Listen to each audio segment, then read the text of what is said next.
Abre sua Bíblia, serei breve como sempre, prometo. No capítulo 20 do livro dos Atos dos Apóstolos, os irmãos cantaram o hino 324, que é o hino que eu coloquei como o hino da minha vida. Quando eu me converti a Jesus, eu via que os congressos da igreja, as programações sempre tinham texto e tema. E aí, quando eu fui para o seminário, logo depois da minha conversão, Deus me deu o privilégio de vocacionar e eu atender a esse chamado. E numa noite em que a igreja cantava o hino que dizia: morri na cruz por ti, eu ouvia Jesus falando diretamente a mim: que fazes tu por mim?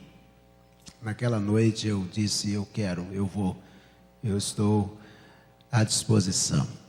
E aí eu disse: agora eu tenho que ter um texto e um hino da minha vida para o meu ministério pastoral. E eu escolhi o 324, seguro estou, não tenho temor do mal, sim guardado pela fé em meu Jesus, não posso duvidar desse amor leal que em seu caminho me conduz.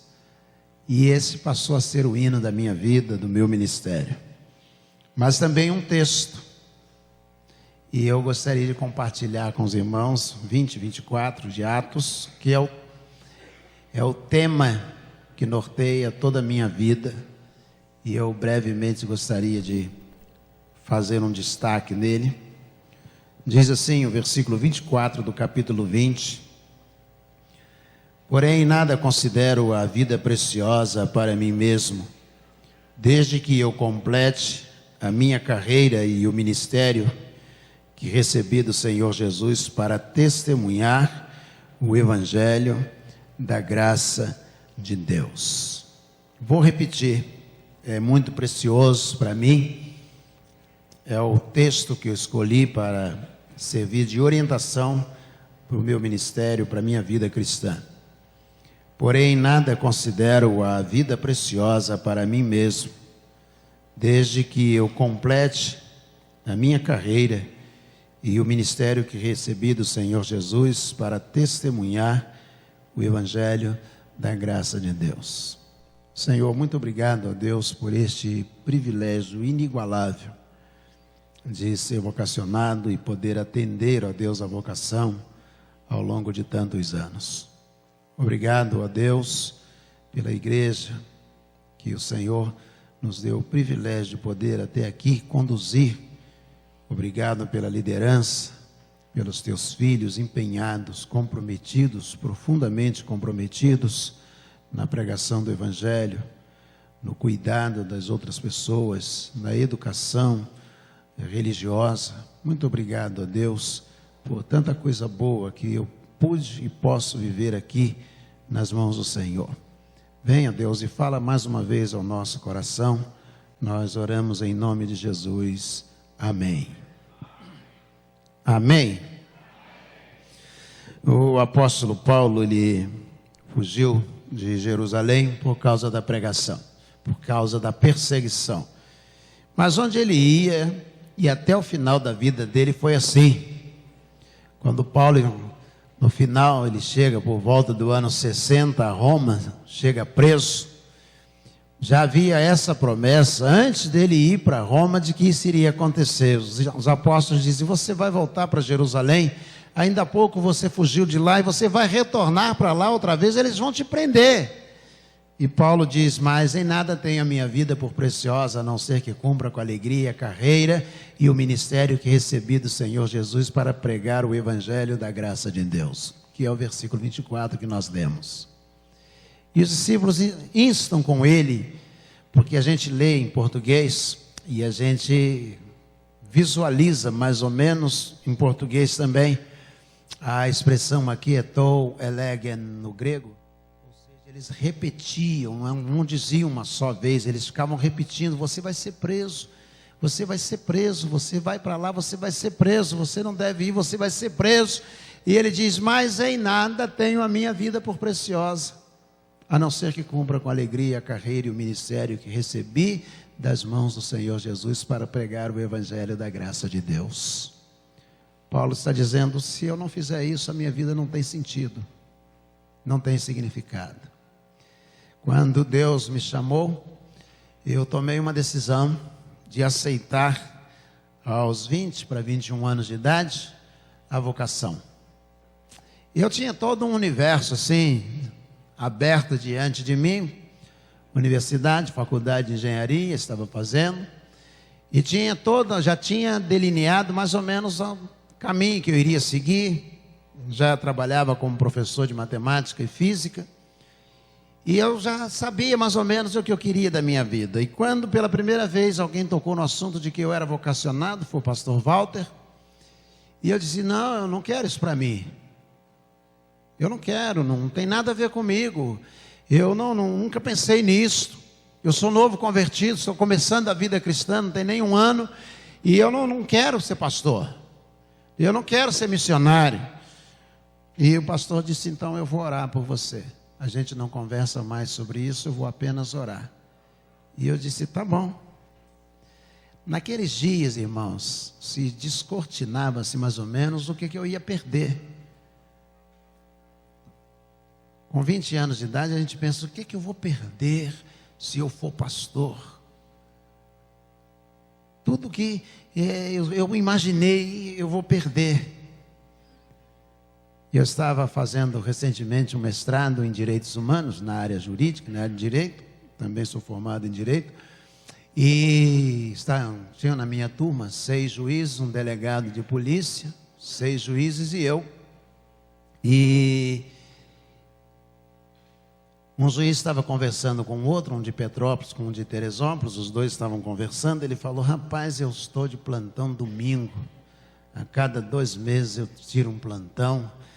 E aí eu estava à mesa, estávamos lanchando no intervalo, e eu ri, e aí ele disse: é verdade, estou de plantão domingo, você acredita? E eu disse a ele na ocasião: há 38 anos que eu tiro plantão todo domingo. Ele olhou para mim e disse: sério? Falei: é. Ele disse: mas você é pastor, se não tem um outro pastor para você folgar 2 domingos no mês, como a lei manda? E eu disse: não, se às vezes nas férias me chamam, eu volto nas férias. Feriado tem conferência na igreja, tem programação especial, tem passeio no sítio, tem acampamento de juventude, tudo normalmente é feito no feriado, nos feriadões. Então eu estou sempre de plantão, todo feriado, todo domingo, todo período, todo feriadão que vem pela frente, estou ali. Foi o que eu escolhi, eu fui escolhido. Deus me chamou. E com 20 anos a gente olha assim e fala assim: gente, eu vou perder tudo isto. Vou dizer uma coisa aos irmãos. Com 63 anos, agora, amanhã, 64, eu olho para trás e eu posso dizer: ganhei tudo.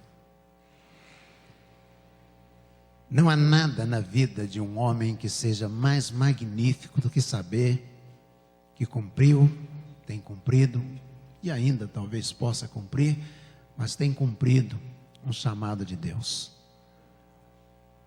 43 anos já se passaram desde a minha conversão. E eu posso dizer da alegria de poder estar atendendo. Ontem meu filho estava no centro cirúrgico, eu estava aqui na igreja, uma pessoa disse assim: está tudo bem lá? E eu disse: tá, certamente está. Já mandaram notícia para o senhor? E eu disse: ainda não, mas pode ter certeza que está tudo bem. Aí a pessoa saiu de perto de mim, eu acho que ela não entendeu muito bem. Como que eu poderia saber que estava tudo muito bem se eu não tinha notícia? Como? É que eu fiz um pacto com Deus. Eu disse para Deus: Deus, eu vou cuidar dos filhos do Senhor, mas eu quero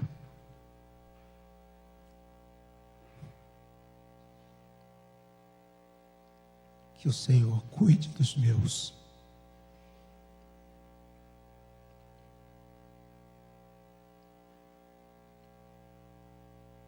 Então não há dia e nem hora. Não há tempo Não há clima para eu cuidar da igreja.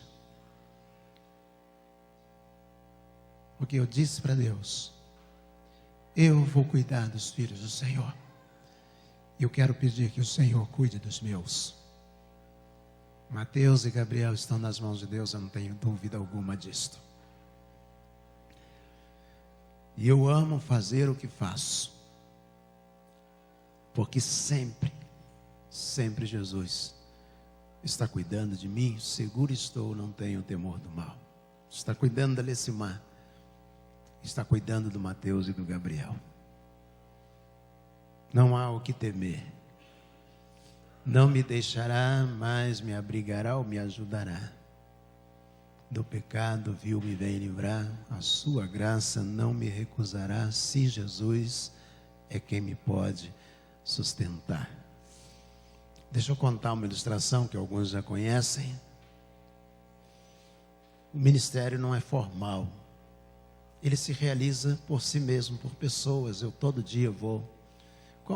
Pastor, como que se renova? É fácil. Basta eu olhar para aqueles que estão servindo a Deus.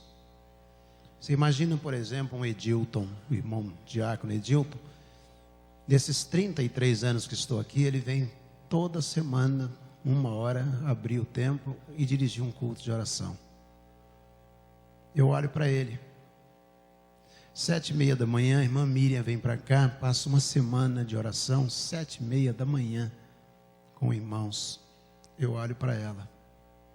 Irmã Maria Flores vem para cá, abre o bazar, e o dia inteiro trabalha aqui no bazar para levantar recursos para abençoar a igreja. Eu olho para ela.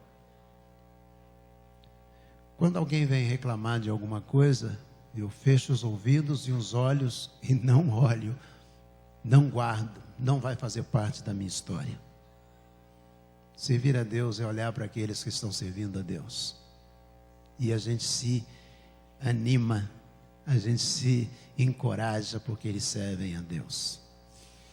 Conta que uma senhora estava em casa, uma vovó cuidava da netinha. E a netinha era tudo para ela. Só elas duas moravam na casa. E um dia pela manhã ela acordou, a netinha estava deitada sobre a cama, muito fraca.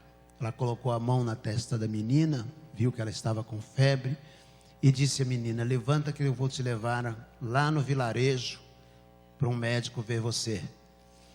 E a menina falou: vovó, eu não consigo levantar, eu estou muito fraca. E aí a vovó, sem poder ter força para carregar a menina, só as duas moravam distante da cidade. A avó disse para a menina: então fica aqui, não sai daqui que eu vou até o vilarejo de bicicleta e vou buscar um médico. Montou na bicicleta e ela saiu pedalando pela trilha no meio da mata. Muito longe, atravessou a ponte, pegou a ladeira, desceu, chegou ao vilarejo.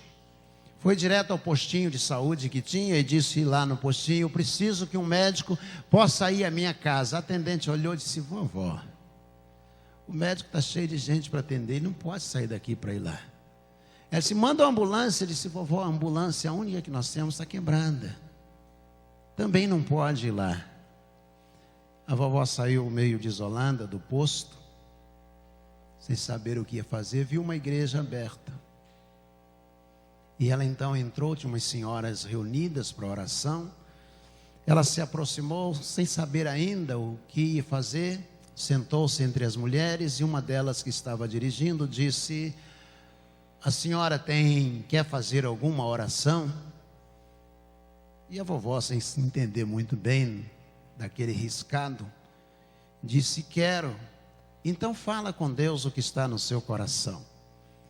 A vovó fechou os olhos e em meio àquelas senhoras disse assim: Jesus, eu moro muito longe e eu tenho uma netinha, Jesus, ela está doente e ela não pode vir aqui para ir ao médico. Eu queria que o Senhor fosse lá em casa e curasse a minha netinha. Mas Jesus, tem uma coisa, o Senhor tem que descer essa rua aqui do vilarejo. Lá no final, o Senhor tem que subir, Depois o senhor vai ver uma ponte. Isso na oração, com os olhos fechados. O senhor vai ver uma ponte. É uma pontinha. O senhor atravessa, aí tem uma trilha para a direita. O senhor vai. Aí quando chegar numa clareira, tem uma casa só. Aquela casa é minha casa. Jesus, eu deixei a minha chave embaixo de um tapetinho, perto da porta. O senhor, por favor, quando o senhor sair, não esqueça de deixar a chave embaixo do tapetinho, por favor. Aí ela abriu os olhos, olhou para as mulheres, e ela se levantou, foi saindo. Aí a que estava dirigindo disse: que oração doida, nunca vi ninguém orar assim. Isso é jeito de falar com Jesus? Será que Jesus não sabe onde ela mora? E ela foi embora, montou na bicicleta, saiu pelo vilarejo, atravessou o vilarejo, desceu a ladeira até a ponte, dobrou à direita na trilha e foi embora. Tempo depois ela chegou em casa, e quando ela pegou a chave, abriu a porta, ela viu a netinha sentada na sala brincando. E ela olhou para a netinha e disse, botou a mão na testa, disse: a febre passou? Você está bem? Aí a netinha disse assim: tô, vovó. Aquele médico que veio aqui, ele veio, entrou, me deu um beijo na testa, e a roupa dele, vovó, era tão branca, mas tão branca que parecia que estava acesa. E quando ele beijou na minha testa, vovó, eu fiquei boa. E aí ele saiu, foi embora. E a avó ficou olhando, tentando entender mais ou menos o que havia acontecido.